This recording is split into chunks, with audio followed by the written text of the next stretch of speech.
everybody. How you doing?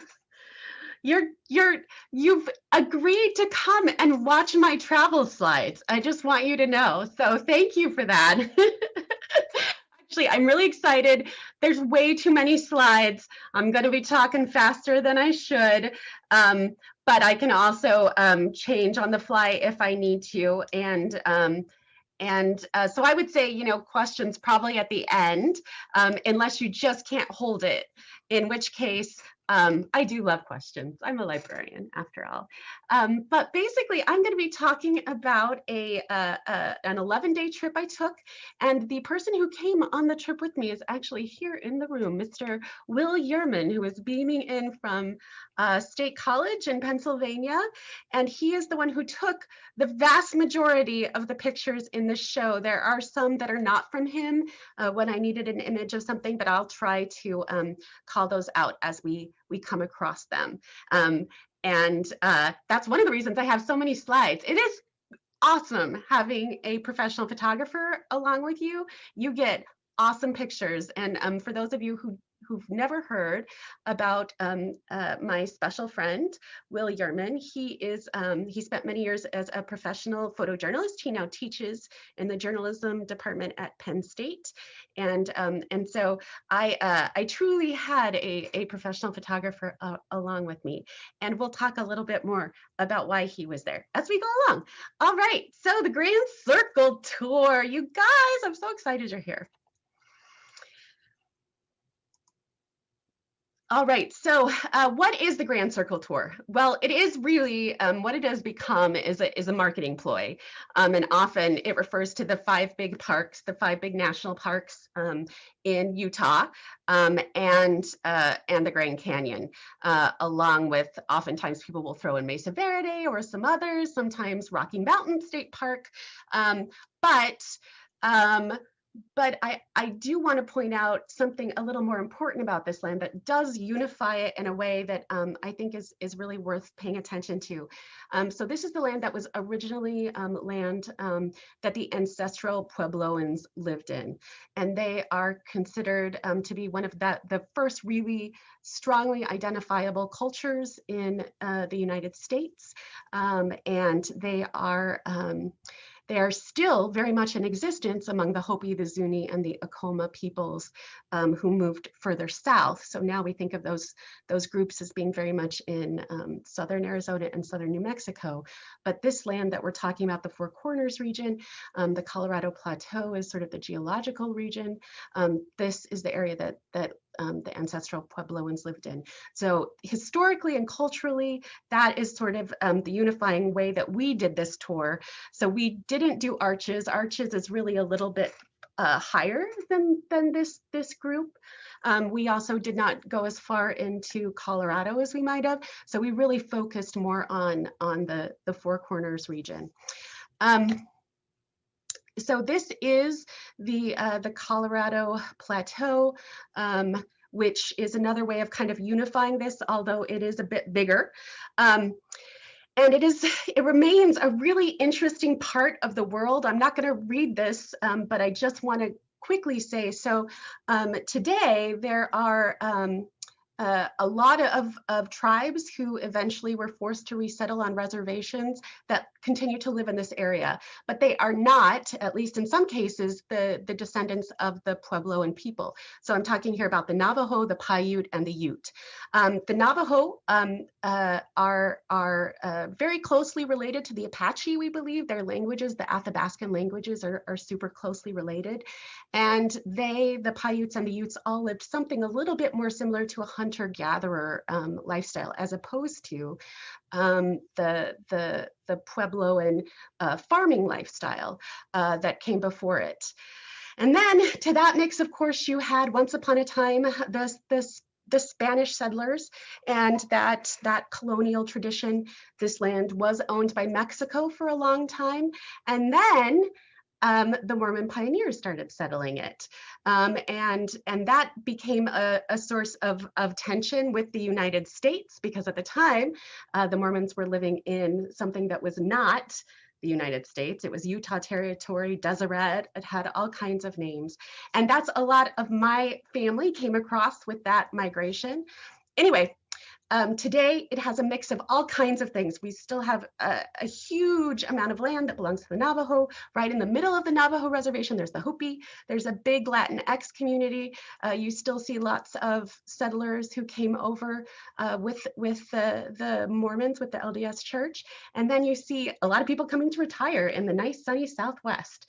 And all of it creates conflict. There's land use, there's water rights. It is the West in microcosm. So, yeehaw. Geology. So we talked a little bit about the Colorado Plateau. And one of the things I love about this part of the world, one of the reasons I love it so much is because I feel like you can look at the bones of the world in this really remarkable way. The world with everything stripped off of it. Here, I feel like in the Pacific Northwest, we're so lucky in that we get to see all the fancy dress. And in this part of the world, you're seeing what lies underneath that. The Colorado Plateau, you'll sometimes hear it referred to as the Grand Staircase. That is where Escalante Grand Staircase got its name, because there are these 5 steps up.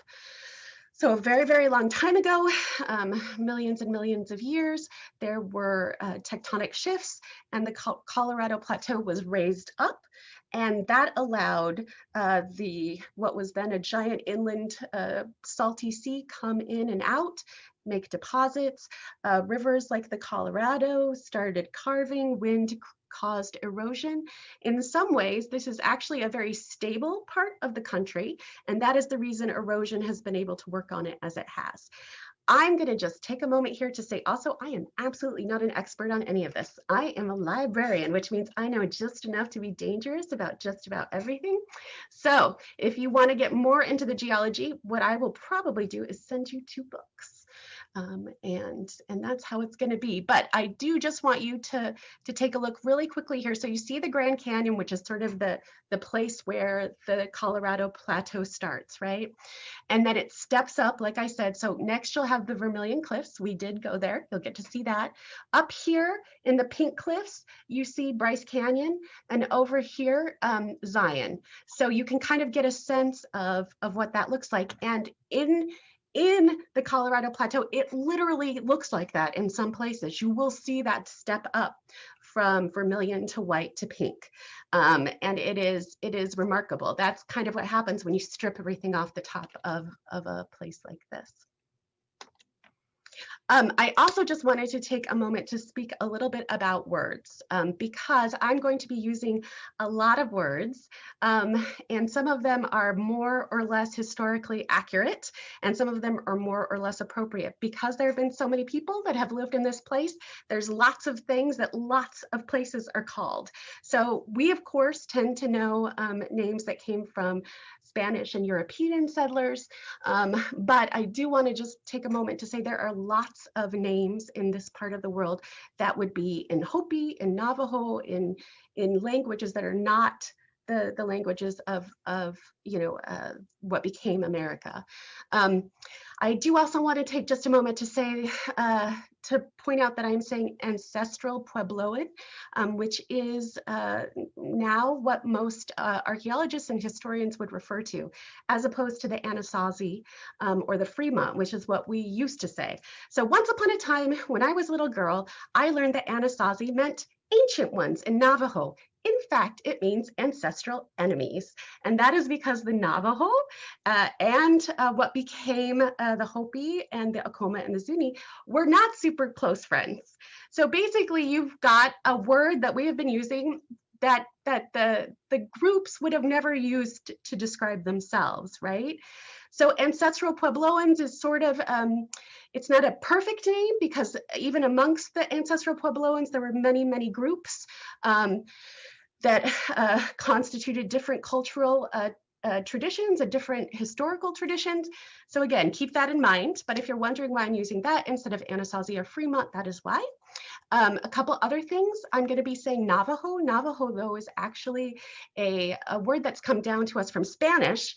And the longer version of it meant Apaches who have farms. Dene is in fact what the Navajo would call themselves, and it means the people. So in other words, I'm going to be using some words that have more or less meaning to all kinds of people. So keep that in mind. That's what happens when you have thousands and thousands of years of human history in one place. How, why, and when. So I grew up in Utah from the time I was 3 until I was 37. So one of the reasons I wanted to go here is this is a place that I spent a lot of time in as a little person. I grew up in Salt Lake, but coming to Southern Utah, spending time there was something that was really special for me, and one of my very favorite places in the whole world. I love this part of the desert.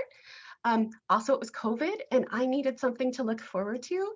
And most of all, Mr. Williamson and I wanted to get married. And I happen to know that in Colorado, you can sign your own license, you can be your own witness and your own facilitator and your own everything. And that seemed like fun and good for COVID conditions. So I needed something to plan, and this is what I planned. And it was all I hoped and more, because I'll tell you, nothing gets rid of thinking about COVID like hiking in 100 degrees at various elevations. So that is why we went. Okay, how do librarians plan? Well, especially in the middle of COVID, they plan a lot. And I just wanted to give a shout out to a few of the things that I used. Will and I did in fact take an online class together through the Mountaineers. The Mountaineers is the group that helped found REI back in the day. They're out of Washington State and started around the turn of the century with a group of men and women who loved mountaineering. They've now become more general hiking and camping, but they did a fantastic online class, and my understanding is they're going to continue to offer some of these classes virtually that takes you through all of the equipment buying, the basics of hiking and camping and mountaineering. Their book that remains a classic to this day and is in its 9th edition is Mountaineering: The Freedom of the Hills. I do, and the 10 Essentials, if you've ever heard that, is very much their sort of invention. So that is always having food, water, shelter, these things right here, always having these on a hike. And the reason I take a moment to say this is I could do a whole piece just about what I learned about equipment. I knew we were going to be doing really technical, really long hikes. This part of the world, you have to carry your water. They're even in May and June when we were there, especially in the current drought conditions, there's not water. So we knew we were going to have some pretty big equipment needs, and I'm really glad to talk about that if anybody has interest. But again, mountaineering is a great way to get that. I did also just want to mention we have in our collection the Grand Circle Tour, this book right here that is really great about talking about the ancestral Puebloans and sort of a lot of even the lesser known bits of information about this part of the world. I do also just want to run through a few books that I love. Most of them have loved even prior to this, but I made Will sit through a bunch of them. He and I often will read books out loud to each other. So we revisited Bridie of the Grand Canyon because we knew we were going to the North Rim. And that's where Bridie liked to spend his time as a little, now he is a wild burro, not a mule. We did in fact get some mules, and you'll get to see that, but just a shout out to him. Laughing Boy won the Pulitzer Prize in the year it came out, and I believe that was 1905. It is by a man named Oliver Lafarge, who actually went to the Navajo Nation as an archaeologist with Harvard and eventually became head of the Bureau of Indian Affairs. You know, it's sort of a classic, it's sort of similar to Ramona, if you know that story out of Southern California at all, sort of a tragic love story. But there are pieces, and I think it's because of his archaeological background that make it better than usual. It talks a lot about the experience of a young Navajo woman who has to go to boarding school. So it really gets at that sort of piece of what it is like to live in these two worlds. Miss Navajo is a fantastic documentary that is all about what continues to be a huge tradition on the Navajo well, amongst the people, but especially on the Navajo Nation, the reservation that is so big, and that is the annual election of Miss Navajo. And it includes things like dressing beautifully, the things you might expect. It also requires you to have a working knowledge of the Navajo language. It is one of the few indigenous languages that remains pretty spoken. That has not been lost as much as many, although that continues to change with time. Definitely worth watching. You also have to skin a sheep, which is amazing to watch. Smoke Signals, although it is not set on the Navajo reservation, is I just need to shout out, it was the first movie that was made, produced by, written by, and starring American Indian actors, although it's set here, set here. It's in the Pacific Northwest. It includes a road trip down to the desert. It's an amazing look at modern American Indian life, as opposed to what we so often see, which is like Dances with Wolves and all of that. And then, and can I just say I'm on slide like 4? And I did also just want to do a shout out for Mountain Meadows Massacre, which is one of the first 2 great books of Utah history written, both of them by LDS scholars who were women. Juanita Brooks wrote Mountain Meadows Massacre, and Fawn Brody wrote a biography of Joseph Smith, and they are both very much interesting and worth reading. And there is going to be a little bit more of a mention of Mountain Meadows Massacre just because of one of the places we went on our tour. All right, speaking of, this was what I created after doing all my research. It was 4 pages long. It is a pretty in-depth itinerary. I'm telling you, this was my COVID project. So please forgive me for how intense this is. And I will say, we totally, almost by day 1, went completely off book. That being said, boy did I plan, and we saw a lot, and sometimes we wished we had more sleep than we did. I can't see Will, but hopefully he's nodding profusely. But this is day 1, 2, and 3.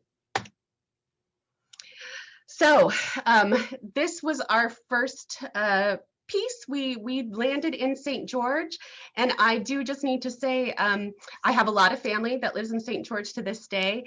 It's become more and more of a retirement town. Once upon a time, it really was kind of, when I used to visit, even as a kid, felt more like the Wild West. Lots of ranchers and farmers. It was also unfortunately downwind from a lot of the big nuclear experiments that were done once upon a time in the West, and that has been really felt in this community and a lot of this section of southern Utah. St. George was actually named after an early leader of the LDS Church, and he was known also as the Potato Saint. In addition to be calling St. George, he encouraged the early settlers to eat raw potatoes to help with scurvy. So just a little bit of information there. St. George is about an hour from Zion, and Zion was our first stop on the tour after getting loaded up with our food and supplies. And our very first full day, we did our very longest hike, probably our most challenging, although in some ways I will say that that it was partly just challenging because of the length. And you can do a version of this hike where you backpack it. But what I think is so exceptional about this hike, the thing I fell in love with about it, is that because you're hiking along the rim, you start at the top of the park and come all the way down into the main canyon that most of us know when we think of Zion. And Zion is increasingly visited. And I will say the other special thing about this hike is that even though we were there over Memorial Day weekend, on the actual main part of the hike, so probably the first 13, 14 miles, we saw about 10 people.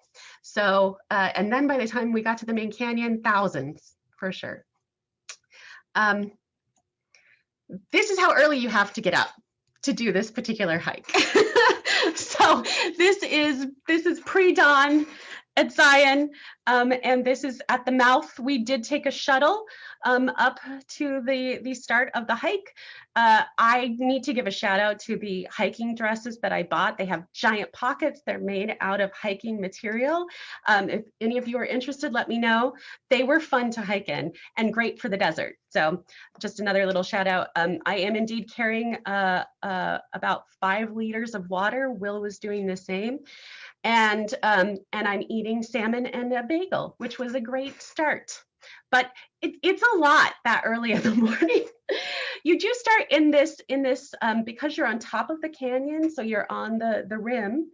You start in something a lot more forested, and then I'd say about 5 miles in, you get to the edge of the canyon.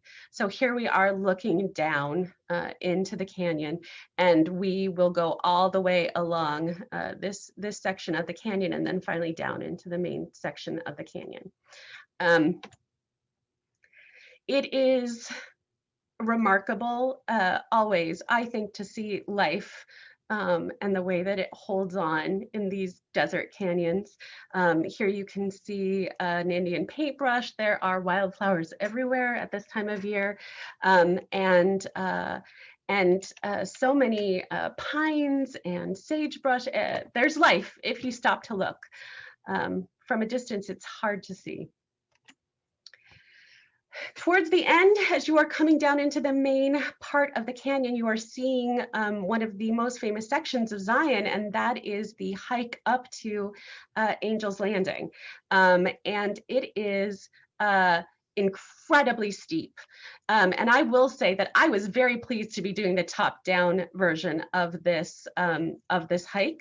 This was towards the top of Angel's Landing. As we got further and further down, there were bigger and bigger crowds. And I was amazed at how many people were doing selfies. Like, it was selfie city. And I say that as a member of a generation that does take selfies, but it was really, really remarkable.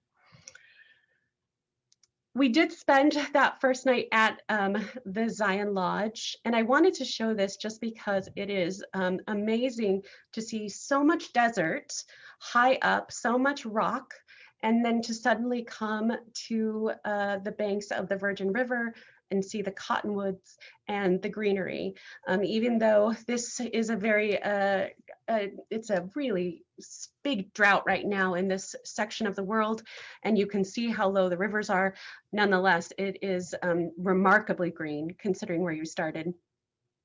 If you have any interest, Zion became a national park in 1919. It's the second oldest of the parks that we visited, and the lodge is very much in the Craftsman style and went up not too long after that. We didn't sleep a whole lot because we had a huge drive the next morning. But on our way out of Zion, we stopped at Grafton. And this is a town that belonged to a group of hardy Mormon settlers. But one of the reasons this town is famous, in addition to, so what we're looking at here is the schoolhouse that also served as the church for the settlers in the town. It's where they had dances and performances as well. It is incredibly, remarkably preserved, and it's so amazing because it's right by Zion, but has not a lot of signage. So we were there all by ourselves. Grafton, this town and this particular building is famous for showing up in Butch Cassidy and the Sundance Kid, one of my all-time favorite movies. This is where the scene with the bull and the bicycle is filmed. And it was a beautiful, you can actually go into a couple of the buildings, including the one that served as the location for Etta Place's home.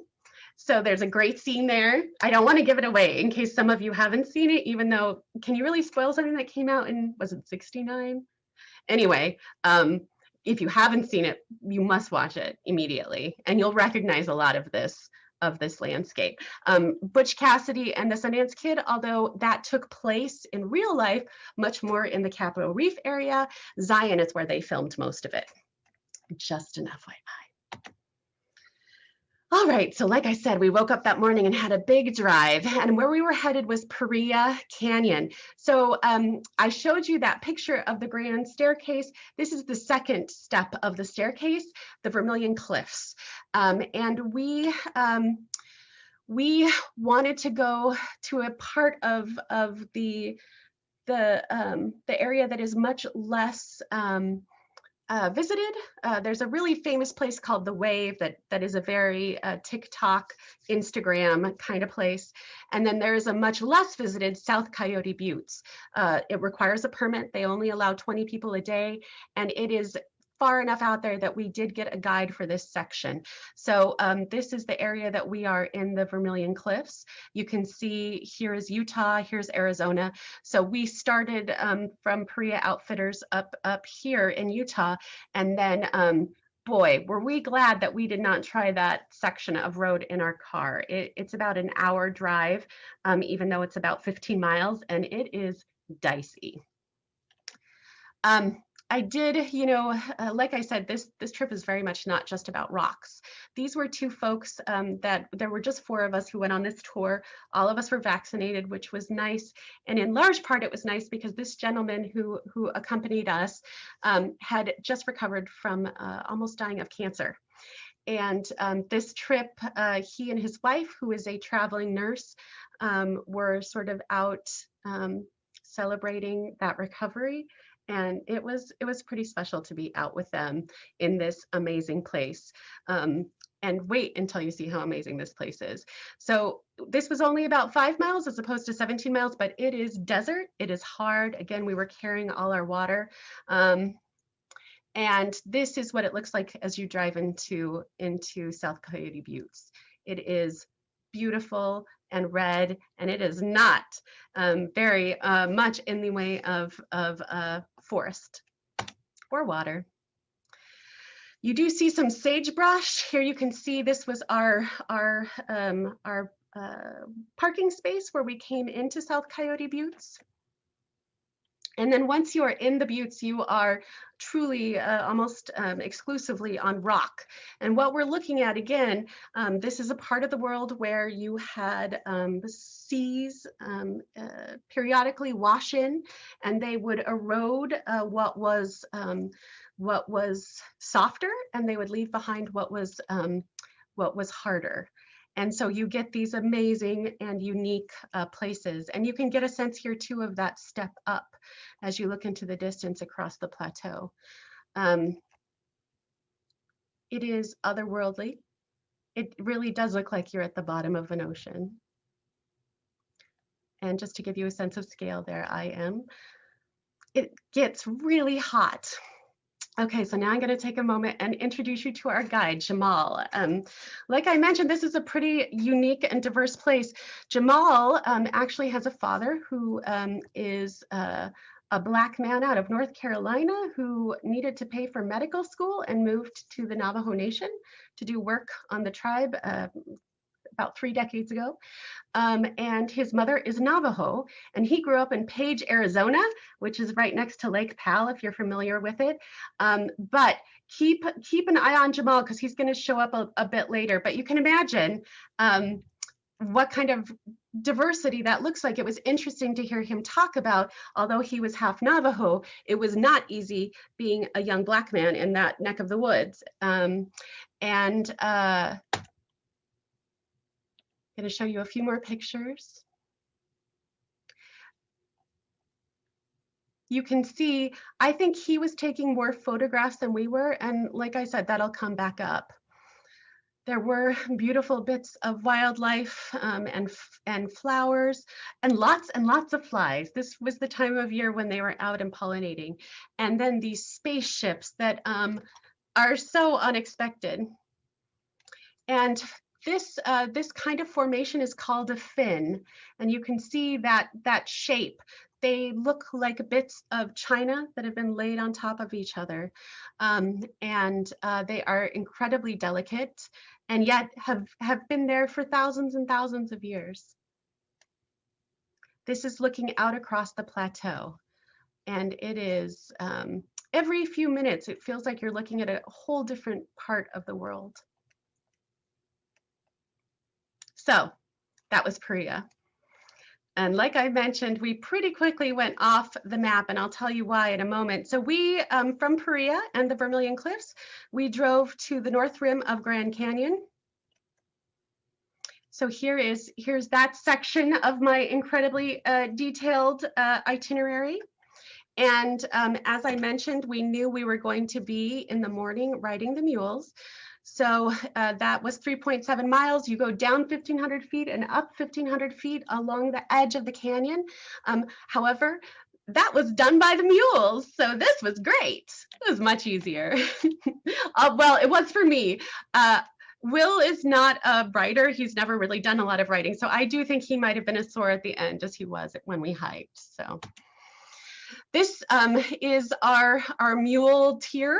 Her name was Ivy. She is a Utah girl who is, I think, 19. So I feel like I can say girl appropriately, 19 or 20. She's in college. This is her summer job. And I was on Scout. I had made the mistake of saying that I had previous writing experience. Scout was the one who kept turning around and taking off because he was hungry and wanted to eat particular bits of food. This is going down into the canyon. They are trained to walk on the side where you're against the drop. So they're always on the outer end so that folks who are hiking can go past. But boy, you can see that drop. Tom, which was Will's mount, was a friend of Scout's. So on several occasions, the two of us would end up taking off while the rest of the group was plodding on. It was more adventure than I expected. The reason that things went off the map at this point is because I realized I had left my shoes back in Paria. So after our ride down the North Rim, we had been supposed to head to our next base. Instead, I drove about 5 hours round trip back to Paria because you might think, well, you should have just bought yourself some shoes. I can tell you, driving to a camping store would have actually been harder than driving back to Paria, and I only had sandals. So that was an unexpected detour, but it ended up being something pretty special because it allowed us to spend the night at the Grand Canyon's North Rim Lodge, who had happened to have a cancellation. So I will say, it is a spectacular lodge. This is the view out of the main room. Brighty, the statue of Brighty, is off to the right here. So the little burro that could. And this is the sunset that night from the overlook of the North Rim. It is a very special and beautiful thing. I strongly recommend the North Rim just because if you want to escape the crowds, it does tend to be less visited, and you still see the same canyon just from the other side. All right, so the next place we went was Lee's Ferry. And this is where I'm going to talk just really briefly about the Mountain Meadows Massacre because it's a really interesting story. For those of you who aren't familiar, James Buchanan, and here you see him, there was a lot of feeling against the early LDS church for various reasons. They were gaining in numbers, which meant they were gaining in political strength. And then they came out to the Utah Territory, to Deseret. And at the time, there was a lot, this was sort of the Victorian era, there was a lot of concern about white slavery and polygamy. Now, I can tell you that polygamy was a fairly short-lived period of the church history, and it was mostly practiced by folks who had money. And there's a whole bunch more to be said about that. Regardless, there were a couple of years where tensions got very, very tense between the United States government and Brigham Young, who at this point, and here he is, was leading the church and was also the governor of the Utah Territory. And that resulted in increasing paranoia throughout Utah Territory. And eventually, unfortunately, a traveling group of settlers out of Arizona who were making the move to California. There was concern that they had some folks amongst them that were spying for the United States. And John Lee, this gentleman right here, who was out of southern Utah, he was a prominent early Utah settler who had 19 wives and I think almost 100 children. He was dispatched to find out exactly what's going on, and in the end, it resulted in 120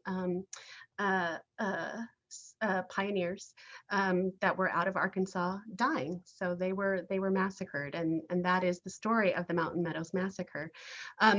Thankfully, about a year later, in 1858, the Utah War came more or less to a peaceful end.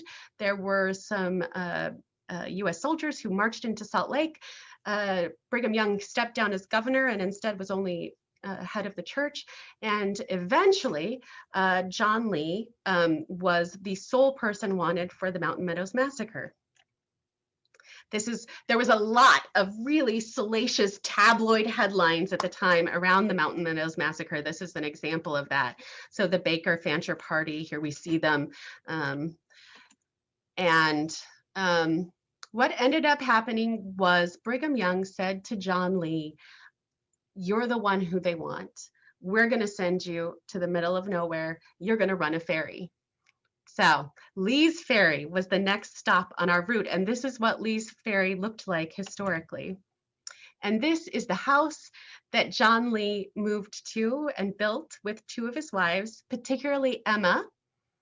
And at this point, because he was wanted by the federal government, he was in and out a lot. He named this place Lonely Dell, and they were there for about 4 years. Emma, one of his two wives, so this is Emma Lee, she had married him not long after the massacre in 57. And for the 4 years that they ran the ferry, 4-ish, I want to put ish on a lot of this just because we're talking fast. She was really the one who ran the ferry. And I think she looks amazing. I bet she was a neat woman to know. And here she was in the middle of nowhere. This is where, even to this day, most of the rafting trips down the Colorado River happen. John Wesley Powell came to this place. For many, many years, it was the one place you could cross the Colorado River, and she ran it until John Lee was eventually caught. He was tried, and he was executed, actually at the spot where the Mountain Meadows Massacre took place. And she continued to run this ferry for a couple more years and then sold it back to the church. Now, of course, it is a bridge, but this is what Lee's Ferry looks like today. It is a beautiful place. And it really is one of the ways that settlers and explorers were able to get into Arizona and into this section of the world that is so hard to access otherwise. So after Lee's Ferry, we spent our evening in Monument Valley. Monument Valley is one of the most photographed places in the world. If you've ever seen a John Ford movie, if you've seen Forrest Gump, you've seen pictures of Monument Valley. And we were there at a really difficult time because the Navajo Nation for a few months here during COVID-19 was by far the hardest hit place in the country. Fry bread. I just need to give a shout out to Navajo tacos and fry bread. Bluebird is the flower you see all across the reservation. And if you ever want a recipe for spectacular fry bread or for a Navajo taco, I'm the one to get that information from. Speaking of Bluebird and the flower, Will and I were in the middle of nowhere driving quickly across the Navajo Nation, and all of a sudden this showed up at the side of the road, and it was remarkable. It was so crazy to see in the middle of nowhere. And you can see it's a young Navajo girl wearing a mask made out of a bluebird flower sack. Well, Will and I did a little research. This gentleman might look a little familiar. He does to me. He looks an awful lot like Jamal. So this is Chip Thomas, Jamal's father, who has now been a public health professional on the Navajo Nation for about 30 years and is also an amazing photographer. He has a project called Painting the Desert, and there are these murals all across the Navajo Nation that depict all kinds of scenes of Navajo life and just life in general. And he's now doing some really interesting public health announcements. I will say on all our travels, the Navajo Nation, for one thing, it's closed to the public. So we did not actually go into Monument Valley like we might have in other times. But it is also the place where people were wearing the masks most religiously. It was very much one of the safest places, and clearly one that had been affected the most by COVID. The number of elders the nation has lost is really remarkable and unfortunate. The good news is today they're also one of the most vaccinated areas in the United States. This is where we camped in Monument Valley, and that is the toilet we got to use. And we met a group of folks. The folks we were staying with, there were a group of 3 American Indians, 1 Navajo, 1 Ute, and 1 I think was Apache. And they all work together. There are a lot of uranium mines across the Monument Valley and the reservation generally that have never been plugged in any way. They remain open mines and pollute in the ways you might expect. And this is a group of folks who are working on mitigating that kind of thing and living in the desert. I have never out on the reservation, because on the Navajo reservation in particular, because there's so little running water, everybody hauls their water. I have never seen anybody haul it in a Prius though until this trip. That I did get to use that particular restroom, which was really cool. And you can't see anybody. I left the door open. Will did not. I'm just going to be honest. And then we watch the sun go down here. I love the colors. It is another place where things change as the light changes. And I'm going to just go through what it looks like as the sun goes down here.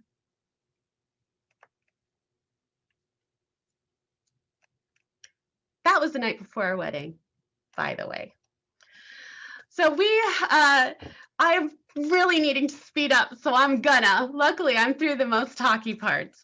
Our wedding, like I said, was scheduled for the next day. On the way there, because Navajo Nation was closed to visitors, we didn't do any hikes that we might have done with a tour guide, and I had kind of expected that. So we had another hike in our back pocket, and I think this might have been my very favorite hike we did.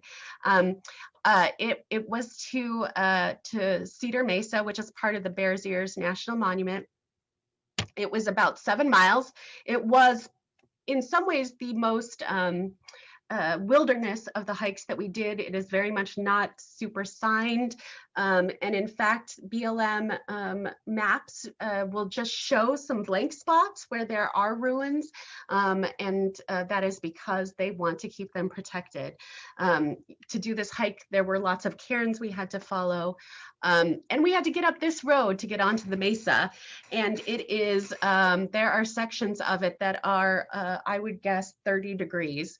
And it is a little terrifying. I think we gained probably about 1,000 feet, and it was all hairpin turns. This is the section of the hike out across a natural bridge. So we did indeed go across this bridge here. Like I said, you're following cairns all along the way because this is pretty much desert. It is very, very much not friendly to human kind of space. And here you can see my first picture of Will. The day of our wedding is the day you get to see pictures of him. So here we are just before and isn't it lousy how my color is nothing like his? Like his are all rich and saturated and mine is all washed out and then he's in shadow. Oh well. Good thing he's the photographer and I'm the librarian. But this is the bridge. This is right before we started across the bridge. We stopped here for some water. I will say it was pretty depressing because there was a group of folks, I would guess in their 70s. I think they were all, we decided at least one of them was a retired professor. As we were going in, huffing and puffing, all three of them came marching out. They did not seem like they had been hiking. They were not sweaty. It was 107. It was a little depressing. They were also much better prepared. Here I am hiking across the actual bridge. And this is what happens when you get to the end. Looking out across where four canyons come together, you see one of the ancestral Puebloan ruins. And it is remarkable. You actually here can climb up to it. Of course, you want to be very careful not to touch or disturb anything. But it is amazing to be able to be in that space. You can see this particular ruin looks out across where all of those canyons converge, and it is an unbelievable place. They don't know why it was built there. Nobody knows. Was it meant to be some kind of a fort or a ceremonial place, or is it just a beautiful place to build your home? I do think there must have been, it seems likely that it was not a typical dwelling because of course you would have to get water here anytime you wanted to spend time here. And that would be a daily thing if you were living there, right? So anyway, remarkable. This was the amazing lizard we saw on our way back. Life finds a way all across the desert. And this is the common green-throated lizard. I was so sad when I looked that up. Common, I ask you. So this was the day of our wedding. We had a very complicated plan. And then we realized after we came down off the mesa, leisurely had lunch, got about a mile or two outside of Bluff, Utah, and then realized that although we were supposed to be in mountain time, we were not. And we were now very much at risk of not being able to get our license in Cortez as we had planned. So our original plan after coming off of the mesa was to come to Cortez. So Will and I were screaming at each other in the car, screaming mostly to be heard, not so much because we were actually mad, and also sort of freaking out because, everything was planned around June 3rd. Then Will said, is there someplace closer to the border of Colorado? And that is how, instead of going to Cortez, we ended up at Dove Creek, which I found out doing a little research for this program, is the Pinto capital bean, or is the Pinto bean capital of the world? Who knew? But it is Dove Creek in Durango County. And could you get more amazing and Western than that? We went into the little courthouse. We got our marriage license. This, you see, we demasked to get our selfie. And this is our, post-wedding selfie right here after we've received, well, I shouldn't say wedding, our post-licensing, because at this point we just received the license. We knew where we wanted to sign it, and I'll show you that in a moment. That night we had special plans. Here I am getting ready. We went into a community center to take showers. And Will is so much better than me. He asked, what is the cost just for a shower? Whereas I paid the day rate, which is really upsetting to this day. I could have saved us like $2. Then that night, by now we're probably 6 p.m. We went into Mancos, Colorado. This is right outside of their library. They had a whole amazing mural of books that was very fun. And we went to a lovely cidery there in town. Will had called ahead and they had a sign with little lights welcoming us. And then we had dinner with the best waitress I've ever had in my life. And she is struggling with dating. So she wanted to know how we met. And so we talked about that. It was a wonderful dinner. I have now had a flight of cider and a little bit of champagne. And then we went to Mesa Verde and signed our license at sunset. And Will tell you that the next morning I asked, if we had signed our license, and that is because of the one flight of cider and the champagne. But I do just want to say, I do remember it. It was just the morning of that I couldn't remember. But this is where we actually signed. So looking out across Mesa Verde at sunset, and it was spectacular. And now I'm really going to go fast because I'm pretty much there. Mesa Verde, we got to see the square tower house. And I did just want to show this picture quickly of Mesa Verde. This is not Will's, but the reason I wanted to show it is one of the reasons Mesa Verde is what it is, which is a UNESCO heritage site, is because it's slanted. And that is something you realize when you're actually out there walking along. What that slant did was it allowed silt to form, so that it is a place where you could really successfully garden. And so folks were living below in the canyon and farming up on the plateau. And Mesa Verde appropriately means green valley, because that was very much what it looked like. What we got to do that morning was we went down with a ranger to see the Square Tower House, which is the tallest of the Mesa Verde structures. And we had an absolutely spectacular ranger. I cannot speak enough about how worthwhile it is to learn about the ancestral Puebloans from somebody who actually knows what they're talking about. And his name was Taylor Devilbiss, which I thought was spectacular. And he you actually get to go down into the ruins, come very close to them. Here you can see the actual square tower house. 3 stories remain. You can also, going all the way up the canyon, see that once upon a time there was building here. And it is remarkable to be this close to something that was built. This was probably the latter period. So across Mesa Verde, there's about 5,000 ruins of varying size and degree. And this was probably towards the end of the period before they moved south. So probably somewhere in the 11 to 1200 range. I think you're going to have to check me on that.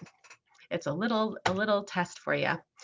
All right, so from there we went to Capitol Reef. I'm going to go real quick through Capitol Reef, even though Capitol Reef is my very favorite national park in Utah. And one of the reasons I love it so much is that in addition to being a spectacular, beautiful place where you can see, in this case, more what we used to refer to as the Fremont culture, so a bit north in that ancestral Puebloan land, it is also a place where early settlers, so in about the 1880s, living along the Fremont, so these are the Mormon pioneers that came across.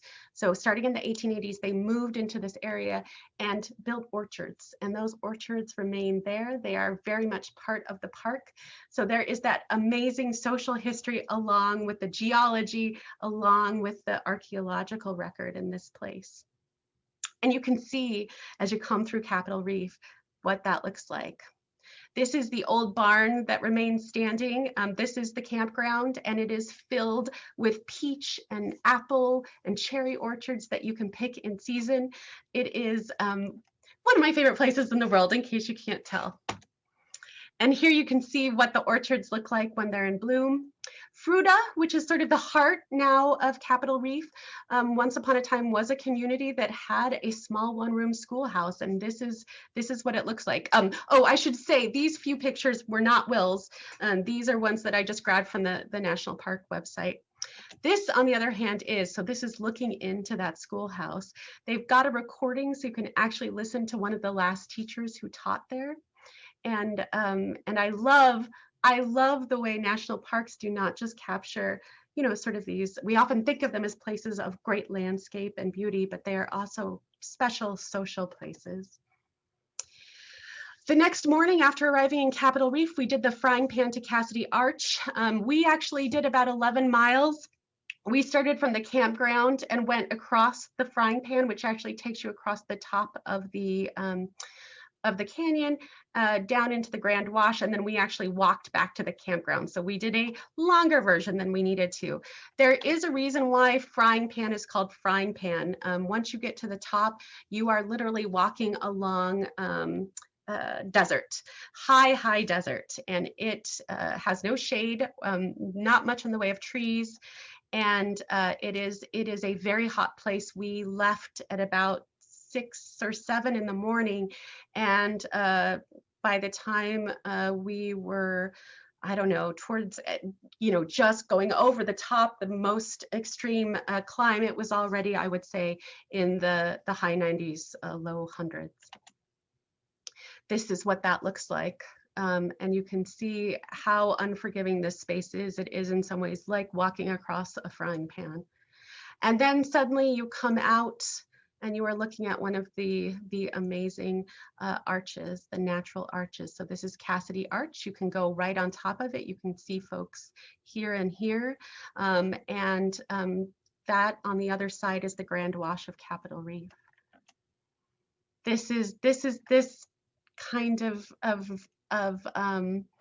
amazing spectacle that you see here. Here's looking through the arch, and here's a couple of the hikers that were there that day.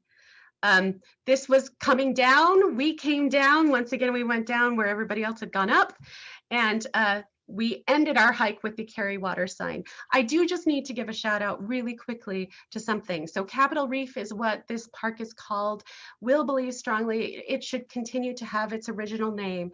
So the two Utah folks who lived in this area, which is Wayne County, who really wanted this to become a national park, they started a club in the 20s, and their names were, I'm gonna look, they're great names. They were Ephraim Pechtel and Joseph Hickman. They really wanted a national park in this section of Wayne County, and what they called it was Wayne Wonderland. And boy, Capitol Reef, it may have its 1937 FDR ring to it, but Wayne Wonderland, it will always be. So if you were to look at what all of these were tagged by Will, it was Wayne Wonderland. Capitol Reef, we finished from there with Bryce Canyon, although on the way, and here's the last day of my itinerary. It was at this point, I cannot tell you how tired we were. On our way, we did do a section of Hell's Backbone. So between Boulder and Escalante, Utah, you can go across this amazing gorge. And just to give you another sense of what this is Highway 12. You climb on basically gravel and rock. Oh, and these are not Wills. You climb on gravel and rock all the way to the top and then go across that bridge. That bridge has been there since the 20s. This is what it looked like once upon a time. It is truly, the reason it is called Hell's Backbone is because you are winding along the top of that curve that is the Colorado Plateau. We arrived in Bryce in time to see the sunset. I cannot tell you how many photos I have of Bryce because it is the park that a photographer loves. And this is the amphitheater, which is sort of the thing you think of when you think of Bryce. So here we are at the top looking down. There are places to just sit. We had pizza looking at Bryce Canyon, which for somehow just seemed especially amazing. I'm wearing Will's shirt here, as he will tell you that we got at the Grand Canyon. It was also in my wedding selfie, in case you missed it. And it's just remarkable. It's a beautiful place to watch the sunset. And other people get a chance to enjoy it too. Here. So the next day we woke up to do the Fairyland loop. So like I mentioned, the amphitheater, which is this is the curve of what you tend to think of when you think of Bryce. So this is Sunset Point, and then Sunrise Point is on the other side. Here's the lodge. What we did was we actually started at Fairyland Point. We decided to go backwards from the way most people go, and I'm glad we did. So we got this section, which is just along more or less sidewalk, although it's far. We got this section out early, and then we came down and did the loop. So that was how we did it. And you actually get to go down into the canyon. So here you can see us going down into the canyon. And there are these incredible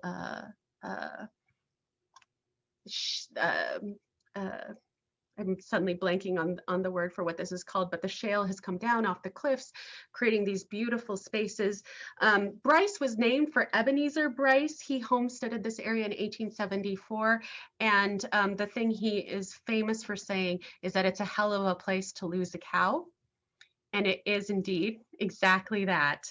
When you are down in it, it feels like you are looking at chess pieces and hoodoos that are just remarkable. The sun is hot. This is another space where there is no coverage unless you are standing right underneath a rock.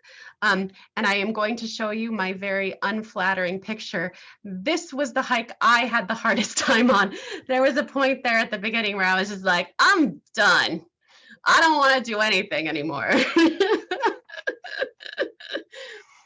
And then this is what that sunset looked like on last night. Does this not look like a postcard? Is it not spectacular? And our next day, we finished back in St. George with the Potato Saint. And that was our remarkable trip, our Grand Circle tour. And I see there are 8 questions, but it's 4:06.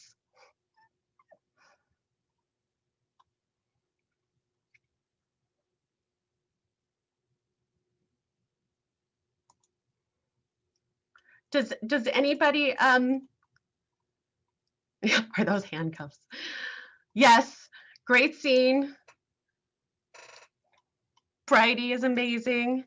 I hope you all enjoyed it. Are there any questions I can answer?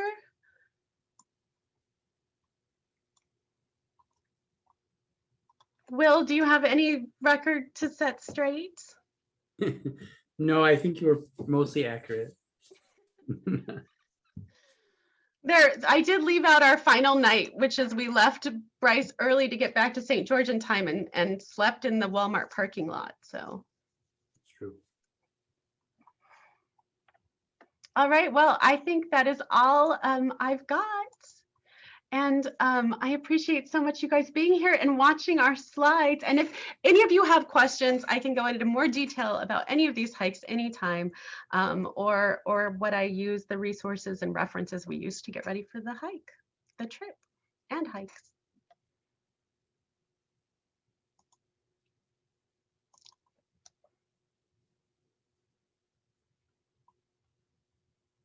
Did we train? Yeah, so both Will and I started hiking further and further. So I did 16 miles the weekend before I left.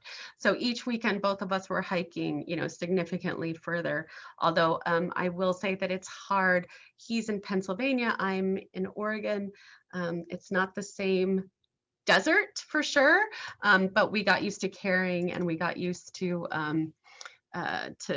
walking. And we were still completely unprepared.